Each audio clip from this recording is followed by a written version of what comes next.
كاك محمد سوني شكرا سباسك عمضانا وزت كوا زور سباس أهلا وسهلا كاك محمد فرمون سباس الدكم والله كاك محمد ناوم قادر نادرة حزم لي هندا سرنجي گفتگو بکەین ئەگەر کاتت هەبی بس سو فرمون کاک محەممەد بەڕێزت سکاڵایەکە لەسەر یوسوف زێدان نووسیە دیارە وەکو مافە یعنی لە چ ڕوانگەیەکەوە ئەو سکاڵایە تۆمار کردووە ئێمە ئەو سکاڵایە پێشکەشی سەرۆکی داواکاری گشتیمان کردووە بەڵێ داوامان کردووە کە سکاڵا تۆمار بکەیت لەسەر جانبی جوندان و تحقیرکردنی صلاح الدین ئەیوبی بەڵێ تەنها لەسەر ئەو جانبە مەگەر لەسەر تەقیم و لەسەر ڕەخنەگرتن هیچ سکاڵایەکمان نییە لەسەری باشە کاک محەممەد ئەگە پرسیارێک بکەین یعنی زۆر کەسیت کە تەشیری بە کوردستان کردیە تەشیری بە ڕەمزەکانی کورد کردیە مثلا یا مجرمینی ئەنفالە یا مجرمینی گەلی کووردە بەکەیف خۆی دێتە کوردستان قەت پەناتان لۆ بردیە بەڵێ ئێمە لە سەرۆکاتی داواکاری گشتی لەسەر زۆر بابەت سکاڵا تۆمار کراوە وەکو ئێمە تقریبا لە هەر پارێزگایەک لە فەرمانگەکانی داواکاری گشتی دەستەی مافی گشتیمان هەیە ئەوان هەر سکاڵایەک یانیش هەر زانیاریەک بۆ بێتن سکاڵا تۆمار دەکەن لەسەر ئەو کەسانەی کە هەڵساون بە چ بە تەشیر بیتن چ بە ناوزڕاندنی کوردستان بیتن سکاڵا تۆمار دەکرێتنیش لە بەشی ژمێریاری یانیش بەشی ئەحسائیاتمان هەیە لە سەرۆکاتی داواکاری گشتی ئەو ژمارە ئەو سکاڵانە وەربگری نانا تو دادوەری هیچ نمونەیەک هەیە لە داواکاری گشتین ئێمە داواکاری گشتین سکاڵا پێشکەشی دادوەری لێکۆڵینەوە دەکەی بەس کاک محەممەد خۆی قەوس هیچ نمونەیەکی وەکو یوسوف زێدانتان هەیە بە تایبەتی بە ڕێزت کە هەڵ سابی بەو شتەیە خۆ بۆ غۆزان هەیە ئالای کوردستانی تەشیش پێکردیە وانیا هەیە دژی ڕەقیب بووە بەنمونە ئێوانەش سیمبولن خۆ ئەو ڕۆکە بەنمونە ئەگە تەفسیری جیایان لەسەر ئاڵا هەبی لەسەر ئەی ڕەقیب پێشتریش کە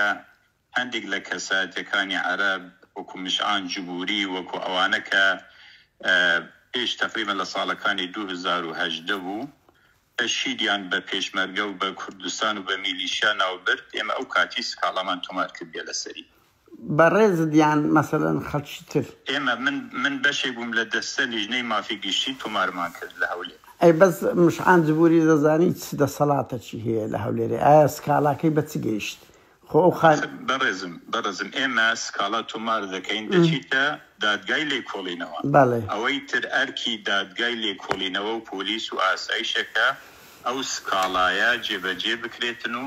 لێکۆڵینەوەی تیا بکرێتن ئەرکی ئێمە جوڵاندنی سکاڵایە باشە کاک محەممەد چەند مجرمینی ئەنفال لە ناو هەولێرە چەند مجرمین چەند تاوانباری بەعز لە ناو ئەوەیە ئایا ئەرچی تو نییە بە هەمان شێوەی ئەوەی لەسەر وشەیەک کابراایك هەمومان ئەمن بۆ خۆشم سڵاح عەدینم پێ ڕەمزەکی گەورەیە و یەکێک لە جوانیەکانی کووردە و ئای سەرکردەیەکی گەورەی ئیسلامی کووردەکە جوانترین یعنی یەکێک لاپەرە پرشنگدارەکانە لە بۆ مێژووی کورد کە ئینسان شانازی پێ بکە بەڵام جگەلەوەی ئەو کابرایە هەڵچووە ڕەنگی چکو مێژووی ئەو کابرایە پڕە لە دۆستایەتی لەگە کورد ئەگەر سەیری بکەی ئەو کابرایە ناوی لە لیستی ڕەشەلای حکوومەتەکەی ئەردۆغان ئەو کابرایە لە هەموو شوێنێک دیفاعی لە قەزیەی کورد کردیە یعنی عەجەبەن لەسەر یەک گوشەی هەڵچوون جەنابەت هەستا ئەو سکاڵایات کردیە بەڵام مێژووی ئەو کابرایەت کوکە تو دادوەری گەنجەکنی خی قەوس بەس یەک با پەیامەکەم بگەێنم یعنی ئینسان دژی مەسەنە تورکە شۆڤینی دەبێت دژی شۆڤینێکی عەرەب دەبێت کە مێژوەکەی خراپە کابرایەک هەڵدەچیتن قسەیەک دەکات لە تەفسیرێکی تاریخی کە ئەوە دەبی مێژوونووسەکان زیاتر جوابی دەنەوە وایە نامێژوونووسەکان زیاتر جوابی دەنەوە بەڵام جوێندانەکەی بابەتی ئەکادیمینیا و زۆڵمەجی لە سڵاح عەدین ئەیوبی کردی هەمومان منتەهین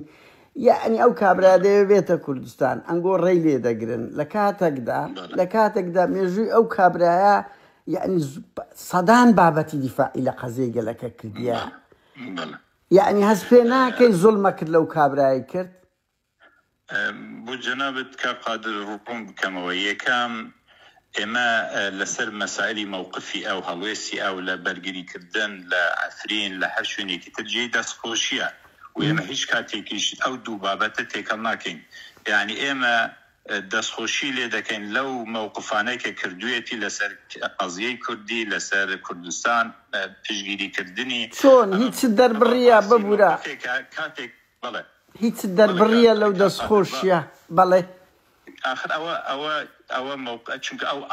أصل وايا كإنسان بإنصاف إشي خوي دكاتن تقديري وبرقري لا أمد برقري لا همو مظلوم استملكراوي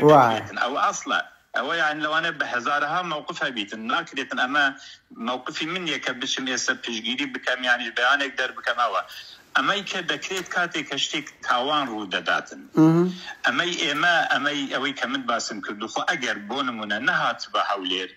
يعني بيشكش كدني بابتك و لناو خلقي نتوي كرد إشكشي بابتك نكرد با إما وكاتيش قلي ما نبتشمك أم كسيك نية وكبلن كردك بيتن يعني عراقيك بيت كسيك أجنبي كسيكي أجنبي موقفك دربرية لشوينك لولاتك تدوى بلام كديت سر أرزي كردستان ودكوي تجير ياساي هريمي كردستان وعراقي وديت جاريكي تسياري لدكنا هر بهمان دربرينوا وبيشتريش كهاتبو لهمان بيشنغا همان وتيهبو جاريكي تريشات ببيع ويكا رز لشعور وهستي أم خلقي نتوي كرد وخلقي كردستان ومسلمان بقريتنو أم دربرينيش كاك قادر خوي أجر قتبايا رخنا إلى صلاح الدين قرتبا حتى قتبا كردنية حتى قتبا للشركان أما كرايا خلقي لا منتهي لوي منتهي سكالا ما ندكت أبدا لسر سكالاك لسر أويا كمصطلحي كأحقر سوق ترينكاس أما نقبو أبو صلاح الدين أيوبي أجد برامبر جنابش كرابا جنابت حقت هبو سكالاتو مار بكي نقل سر تشجع أجد كسكر رمزي بيتن سنبولي بيتن هستو شعوري خلقي كي ملتي إما هموي بريندار بكاتن ولا سر أوش بيتنو وشانازي بكاتن بهاتنكي أما يكجيغاي الرخني إما ودو إما أو سكالايا كبيشكيش دكين با سروكي داواكاري بشي باشان اويش تقديمي تحقيق دكاتن دواي اولي كولينو دكريتن اما هيش ريقري ما لنا كردوا اما حزمان دكرت بيتن وليرا وتاريخوي بيشكش بكات لوانيا توضيحي دابا لوانيا باش قزبا ولوانيا من خوم بين باش بوكا اكاديميست وخلقي زانكوي صلاح الدين وامانة بجدار بان لقلي وولاميان بشيوازي كي اكاديميان دابا اما بين باش بو بس كوكو اركيكي خوم كبيني موكو بو برايكي قشتي كأما هست بريندار كردني همو خلقي نتوي كردا بهمو اتجاهي كوا وخلقي مسلمانيش لقل اوا من بين باش نبو كأما خوي نهات ونكوي وكو بلان ريقري لكرا يعني اما ريقري لما لكدبيتن چونکە پێم باش بوو بێتن و بەرگری لە خۆی بکات و شەرحی بەزەت ڕێت لێگرت کاک محەممەد یەک ئەنگۆ ڕێتان لێگرت کە نێت کە ئەگە بەهات سکاڵاکەتان دەزانین چێ کاک محەممەد ئەوە بەرنامە یەک دەقە بالۆت ئەوکەم یەک هەڵمەتێکی زۆر گەورەی ئەو باڵەی ئیخوانیان ئیسلامیەکان لەسەریتی کە بۆ خۆ دەزانی لە شەرقی وا هەیە دەنووسیتن بەس بێتن بە خۆم دەزانم چی لەگە دەکەم بەنمونا یعنی ئەزانم بەس ئەو جەوەتان دروست کرد هەر کەسێک تهدید بکات لە کەسێکەوە یانی بڵێت ئەگەر بێت ئەوها دەکەم ئەو خۆی تاوانە و ئەکرێتن سکاڵە لەسەر ئەویش تومار بکرێت کاک محەممەد بە خۆ دەزانی ینی ئەو ئینسانێکی شوی نایە کۆمنت کە بە نەچینە ناو ئوردەگاریە ژینگەیەکی ئەنتی ئەو کابرایەتان وەکو باڵە ئیسلامیەکە لە هەڵمەتی سۆسیال میدیا دەست پێ کرد لە سکاڵا تۆمار کرد لە ململانێ دروست کرد کە شتێکی خراپ بوو دەکرا وەکو خۆت گوتنی بەهات باە لە جیاتی بەستخوا بەهات بە ئێرە ئەلێرە ڕەتان بدا باە نمونەیەکی جوانتر پیشان بدرابە خۆ سکاڵاش مافە مافی خۆتە تووەت هیچ ئیشکالێک نییە لە ئێمە نەمان گوتووە ئەم کابرا بێتن ئێمە ئەو هادێک ئێمە گوتومانە ئەخ زەماوەرەکەتان وەی کردیە تو ئەگەر ئەگەر لە سۆسیال میدی قادر من علاقم بە خەڵک و جەماوەر و ئەوانە نییە ئیشی من نییە بزانم کێکی ئیتیحاد عولەمایە خەڵکی ترە مامۆسای زانکۆیە هەموویان مەوقفیان هەبوو لەسەر ئەو کەسە کە چۆن کەسێک بێڕێزی بکاتن بەم شێوازە باشە کاک محەممەد بۆ ئەوە نیم ئاخر ئەزانیتی هەر یەکە و دەورەکتان دیت کاک محەممەد بە ڕاشکاوی بڵێن من لەسەر خەڵکی تریش من لەسەر خەڵکێکە خۆی خەڵکی کوردستانیش بووە بێڕێزی کردووە بەرامبەر سەلاحەدینی ئەیوبی سکاڵام تۆمار کردووە عیلاقەم بەوە نەبوو ئەم کەسەرە ئەم کەسە وەکو لوقمان پیر نازان پیر لوقمانەکەیەکە ئەوەی زەردەشەکە ئەویش هەمان بێڕێزی کردبووە خەڵکی کوردستانیش بوو علاقەم پێدا نەبوو کە ئەوە بۆ نمونە نووسەرێکە یان کەسێک هەر کەسێک بێڕێزی بکات بە مقدساتی کوردستان ئەمە وەکو بڵێن سکاڵا تۆمارکردنە نە ئەوە جەنگ باشە کاک محەممەد ئەو کەسەینە کاک محەممەد ئەو هەموو مجریمەی ئەنفال هەیە ئەو هەموو مجریمەی ئەنفال لەسەر ئەو بابەتە قادر لەسەر ئەو بابەتە ئەمە بڕیار دەرچووە برای بەڕێزم لەسەر لە مەحکەمەی ئیتیحادی دەرچووە قەرار دەرچووە عادەتەن ئێمە جەنابەت دەبێت بزانی داواکاری گشتی لە مەرحەلەی کۆکردنەوەی ئەدیلە و سکاڵا تۆمارکردن تەقدیم دەکات ئەوەی تر ئەرکی دەسەڵاتی جێبەجێکردنە دەسەڵاتی جێبەجێکردن لە وزارەتی ناوخۆ لە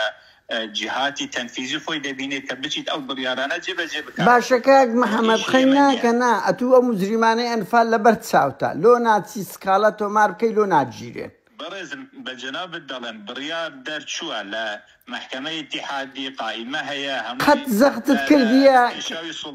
لە پێشاوی سوڵتەی تەنفیزیە ئەمە باس کراوەوە نا جەنابەت چووی وەکو دادوەرێک تخوای قەوس جەنابەت چووی وەکو دادوەرێک بڵێ ئەو هەموو چۆن دەکرێت عزت دووری لە هەولێربی بنمونە لە میدیا باس کرا چۆن دەکرێت مؤتەمەری حزبی بەعز لە هەولێربی چۆن دەکرێت تخوای قەوس ئەخرەت و مەجال بدا ئەتو هەم زۆر شت تێکەڵ نەکە یعنی هەموو شتێک ئێمە باسی تۆمارکردنی سکاڵا دەکەین لەسەر تاوانبارانی ڕژێمی پێش و ئەمە هەموو محکەمەیەکی خاڵدانراوە ئەم محکەمە لە بەغداد بە جێبەجێ ناکرێت لە هەولێرە کاکە محەممەد دەسەڵاتەکان دەبیت بزانی دەسەڵاتی تەنفیزی ئیشی چێت دەسەڵاتی تەشریعی حتا قەزایی ئیشی دادگا ئیشی چیە و داواکاری ئیشی چییە نەک هەر ئێستا کاک محەممەد یەک پرسیاری بچووک تخوا ئەتو ئەو مافەت نییە بچی لە دادگا برێ بابە ئەو هەموو مجریمەی ئەنفال چ دەکەن لە کوردستان بە کورد و بە عەرەبەوە مافی حەقی ئێمە یان دەسەڵاتی ئێمە کار قادر بە پێی یاسای داواکاری گشتی تۆمار کراوە دەستنیشان کراوە کە بۆ هەیە هەر کاتێک معلوماتێکی بۆ نمونە وەکو ئەمەی ئێستا کە معرەزێک و جیهەتێکە ڕسمی ئیعلان دەکاتن کە فلانە کەس دێتن و بەم شێوازەیە و خۆی بە سەوت و سوورە دەنگی هەیە ئەو کاتی حەقت هەیە یان ئێمە مەرحەلەیەکەم جەمعی ئەو بەڵگەنامانە دەکەین پاشان ئێمە تەقدیمی سکاڵایەک دەکەن ئەو سکاڵایەش دەچیتە بەردەم دادوەری دادوەری لێکۆڵینەوە هەڵدەستێت کاک محەممەد ئەو ئەرکار لەو هەندێک بوو نێتن نەشات کاک محەممەد بەس یەک پرسیار ئەتوو باز لەو نمون بۆ نەهات ئەوە من چونکە من هەدەفی من ئەوە بوو کە هات لێرە ئێمە وەکو بڵێن ئەو سکاڵایە ئیش بکرێت لەگەڵی نەگەڵێتن من هیچ عیلاقەم پێدا نییە بەرحاڵ من نامێ زۆر بکەم کاک محەممەد برایم تاتلی ساس ئەتوو مەوزوعەکەی سلاحەدین 8 ساڵ لەمەوبەر بووە گفتوگۆیەکی کردی و ڕەیەکیدا ڕەیەکەی قێزەوەنە هەموومان منتەین بەڵام وەسیلەتی ینی بای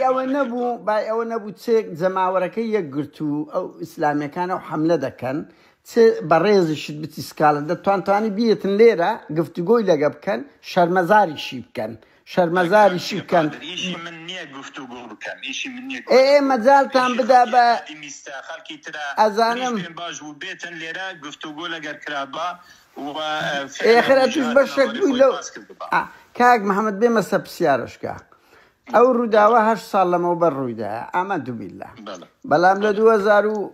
19 بوم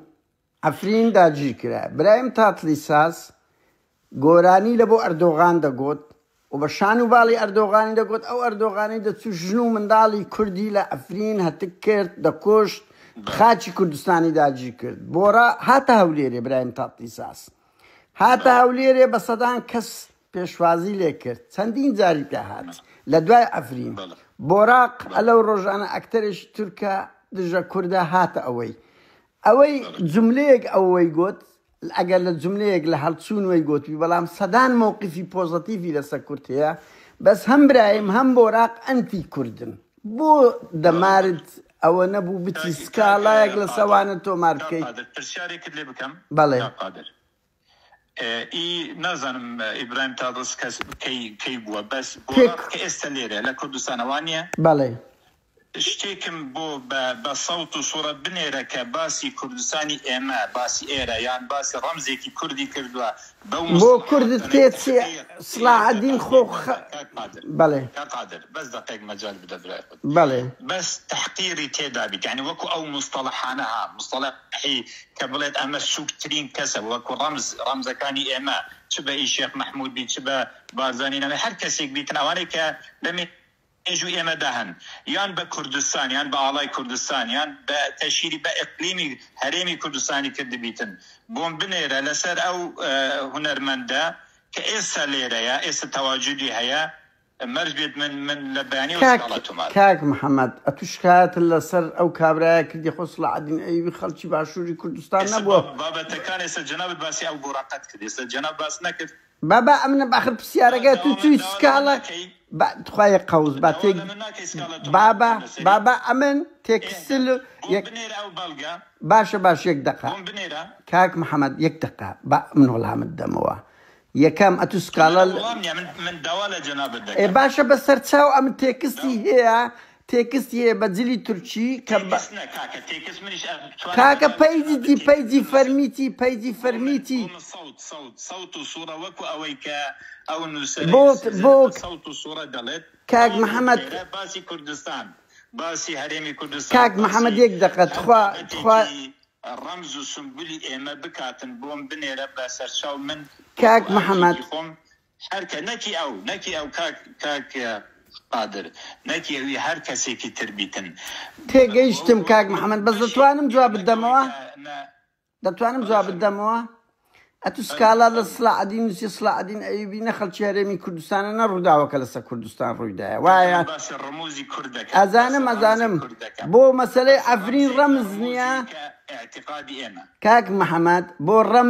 رمز يعني بدر لا غلطو كم كرتي بو عفرين داجي كردن رمزنيا سكاتينيا برز كقادر اما بس لا يعني اوش بابته دكن كياسا ريكي خصوا باشا ساي اما كياسا اما بمانويت نمانويت ياساي عراقي او ياساي سزاكان ليره جيبجي دكريتن دبيت او فقراتنا بقري توكباس كراوا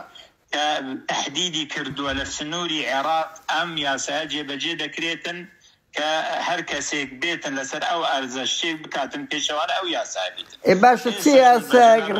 من بجناب الظلم او كسا اجر شتيكي قوتبي برمزكاني كرد بسنبولكاني كرد بآلاي كردستان بهريمي كردستان بميجوي كردستان كجيجاي اتفاق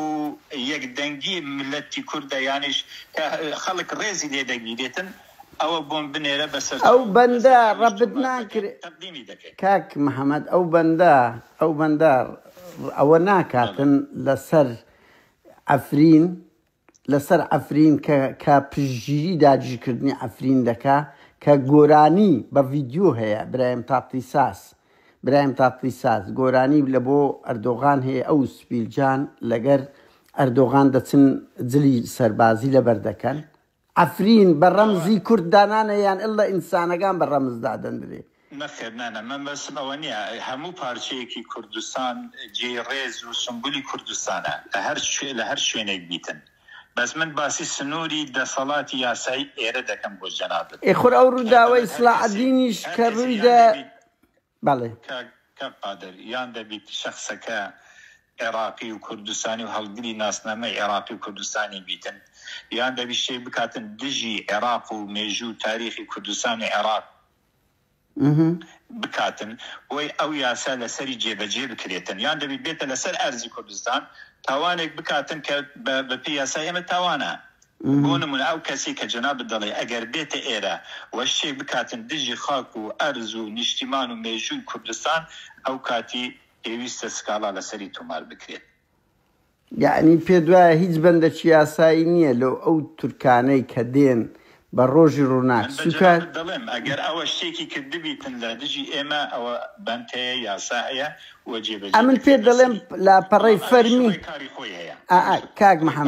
کاک محەممەد لاپەڕەی فەرمی سۆسیال میدیا ئایا بە بەڵگە حسابە یان نا کە لەوێندەر پژیری لەداجی سوشال میدیا قادرگیان مەسلەی سوشال میدیا ڕاگەیاندن جەریدە تەلەڤیزیۆن ئەوانە هەمووی دەکرێت وەکو بەڵگەیەک سیر بکرێت، بەڵام پێویستی بە وردبوون و لێکۆڵێنەوەیەکی جددیە خاصن ئەگەر سەوت و سوورە نەبی، چونکە ئێستا تەکنۆلۆژیا بە ئاسان دەستکاری دەکرێت، زەکای سناعی هەیە، دەنجش دەگۆڕدرێ ڤیدیۆ دەموچاویش دەکرێت، هەموو شتێک دەگۆڕێتن، بەڵام ئەوە هەمووی ناکاتەوە کە ئەو کەسە کاتێک کە سکاڵا تۆمار دەکەی ئەو کەسە فعلەن تاوانبار بکرێت بەوە، یعنی چونکەوە تۆمەتە ئێمە بڵێن ئەم کەسە وای گوتوە حتا نەیەتن ئیفادەی خۆی نەداتن، بەرگری لە خۆی نەکاتن، محامی پارێزەری نەبیتن، ناتوان ئێمە لەسەری بسەپێنین بە هەر ئەدیلەیەک بیتن. بۆیە ئێمە مجرد سکاڵا وەکو مافێک بۆ ئەوی بێتن سکاڵا لەسەر تۆمار دەکەین بۆی کەسەکە بێت ئیسبات ببیت ئایا وای کردووە یان نەیکردووە. ئەمەیە ئەوەی کە ئێمە کردومانە. ئەوەش هەر کاتێک ئەو مستەڵەحەی بەکار نەهێنا بە کە دەڵێتن بە سووکترین کەسی مێژوو لە مێژووی ئینسان و مێژووی ئینسانیە دانرێت، خۆ ئەگەر ئەوەی نەگوت بە هەموو کەسی جێیت باشە کاک محەممەد کاک محەممەد لە بۆم نییە کە جێشی تورکی لە ناو کوردستانە، ئایا بای ئەوەی نییە جەنابەت بچی سکاڵایەک تۆمار بکەی؟ کاک مقادر بەڕێزم، یعنی ئەوەی کە من دەکەم ئەوەیە کە کەشتێکە دێتە بەردەستی من لە باشە ئەمن ڤیدیۆیەکت لۆ کاک محەممەد من ڤیدیۆیەکت بۆ دەنێرم کاک محەممەد ئەوەی تر لەژێر دەسەڵاتی سوڵتەیەکە ئەگەر سوڵتەی تەشریعی کوردستان یان تەنفیزی کوردستان خۆی بە پێی ئیتفاقیات و بە پێی ڕێکەوتن و بە پێی ڕێگەپێدان خۆی کردبیتن ئەوە دەچێتە بابی ئەوەی کە لەژێر ئیجراعاتێکی قانونی ئیشەکە کرابیتن. کاک محەممەد ئەم بۆ ئیشەکەت باشە لۆ سوک دەکەم. سوپای تورکیا دوسێ سەربازیان هەیە لە ناو خاچی کوردستان ئاگر لە ئاڵای کوردستان بەردەدەن لۆ سکاڵات نەدیت چی کامەیان سوپای تورکیا چەند سەربازەکەن لە ناو کوردستان ئاگر لە جێشی تورکیا دەیکاتن. تورکیا بۆ ناچووی شکایەت بکەن ئەوە گەرما و گەرمیشە. بەڵێ کاک قادر ئەوە هەر کەسێک سمبول مەسەلەی ئاڵای کوردستان سمبولی کوردستانە، بەڵێ نەک لە هەر شوێنێک ئیهانە بکرێتن ڕێزی لێ نەگیرێتن و ئەمە تاوانە و ئابیتن سکاڵا لەسەری تۆمار بکرێتن، بەس دەبیت ئەو شەخصە دیار بیتن ناوی چییە لە چ شوێنێکە دەبیت لە سنووری ئەو پارێزگایە. بەس ئەوە جێشی تورکی کردیت کاک ئەوە جێشی تورکی کردیتی ئەو نوێنەری جێشی تورکیە لە کوردستان ئەوە دەتوانن لە قونسڵیەی تورکی بابا جاری وە شخصێک ئیشێک دەکاتن دەوانێت تەمسیل لەسەر هەموو ئەو جیهەتە نەکاتن. کەسێک کە تەسەڕوفاتێک دەکات بۆ نمونە لە ناو هەرێمی کوردستان یان لە وڵاتێکی تر کەسێک دەکات ئایا تەمسیلی حکوومەتی ئەوێ دەکاتن لە سوێد کەسێک هەڵبسیت لە ئاڵای کوردستان بسووتێنی تەمسیلی حکوومەتی سوێد دەکات؟ نا بەس دەتوانانی مەسەلەن سکاڵا تۆمارکەم ڤیدیۆ هەیە بەدواتچوون لەوانەیە کەسێک لێرە ئاڵای تورکیا یان ئاڵای ئیران بسووتێنیت ئایا تەمسیل لە حکوومەتی کوردستان دەکاتن ئەوە؟ نانا بەس مەبەست لێرە ئەنگۆ کاک محەممەد مەبەست ئەو ڕەوتە ئیسلامیە پێتان ناخۆش نەبی ئەو کابرایە ئەگەر ڕای پێچەوانەی ئیسلامی سیاسی نەبووایە و دژە ئەردۆغان نەبووە من هەست پێ دەکەم ئەو هەڵمەتەتان دژی نەدەکرد لەبەر ئەوەی دەیان درژ بەڵێ من باس لە هەڵمەت ناکەم من دەڵێم ئاخر ئەتو دەورەکەت ئەوەیە سنووری من بیتن کە لە دەسەڵاتی من وەکو داواکاری گشتی لە هەولێر ئەگەر شتێک جەنابەت ئێستا لە هەولێر کەسێک شتێک ببەی کە فعلەن دلیل و بەڵگە هەیە بدە من وەکو ئەرکی خۆم تەنها سکاڵا تۆمار دەکەم تەقدیم دەکەم تۆماریش من تەقدیمی سەرۆکی داواکاری گشتی دەکەم من سەڵاحیەتم نییە خۆم بەتەنێ ئیشەکە تەقدیمی ئەو دەکەم ئەو بۆی هەیە بداتە دادگا بۆی هەیە نەداتن بڵێت من نابینم ئێستا بۆی ئەگەر شێک دەبەی جەنابەت لێرە لە هەولێر بە سەرچاوبی دەمن من هەر بە هەماشیوە تەقدیم لە بەرامبەر هەر کەسێک بیتنها نەک ئەوە کەسەکە نووسەرە یان کەسەکە هەر کەسێک بیتن ئەوەی کە بە ئێمە دەکرێتن ئەوەندە دەسەڵات ئەدی ئەوانەی فتوای کوشتنی خەڵک کاک محەممەد بینە سەر ئەوەی ئەدی ئەوانەی فتوای کوشتنی خەڵک قادر من لە دەوامم بەڕێزم من لە دەوامم ئێستا لەسەر ئەو بابەتی سکاڵا ئەوە تەوزیحم بۆ جەناب بەڵێ بابەتی تری سیاسی و ئیفتیرازی ئایا ئەگەر ئەوها بیت ئەوهانە من ئەوە ناخر من بەکو نمونە لە ئەتالۆت بینم لە جار کاک محەممەد دوایین پرسیار ئەتو داواکاری گشتی ئەندامی داواکاری گشتی وایە نا باشە لە کوردستان هیچ ڕووداوەک نەبووە هەڵبستی مەسەلەن لەو سوستەمەی لە خەڵک دەکرێت لەو مەلهە و قەحبەخانەی کرایتەوە لە کوردستان